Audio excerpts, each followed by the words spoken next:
E plagosën e më pas e goditën me mjet të fortë. Policia e Kosovës ka shpallur në kërkim 3 persona të dyshuar për plagosjen e një personi, rasti ndodhur në orët e para të mëngjesit të së dielës në një lokal në qytetin e Pejës. Sipas njoftimit zyrtar, policia ka publikuar emrat dhe fotografitë e të dyshuarve, të cilët kërkohen për veprën penale vrasje e mbetur në tentativë.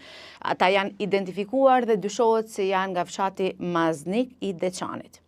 Lumturia Vuçeta, e kryeprokurore e prokurorisë themelore në Pejë, ka deklaruar se të dyshuarit janë identifikuar, por ende nuk është bërë arrestimi i tyre, ndërsa motivi i rastit vazhdon të mbetet i panjohur. Sipas saj, provat janë siguruar e viktima po trajtohet në QKUK dhe autoritetet janë në koordinim të vazhdueshëm për zbardhjen e plotë të këtij rasti. Ndërkaq, policia e Kosovës u ka bërë thirrje qytetarëve që nëse kanë çfarëdo informacioni për vendodhjen e 3 të dyshuarve, ta lajmërojnë policinë ose stacionin më të afërt policor. Për më shumë informacione qëndroni në telegrafi.com.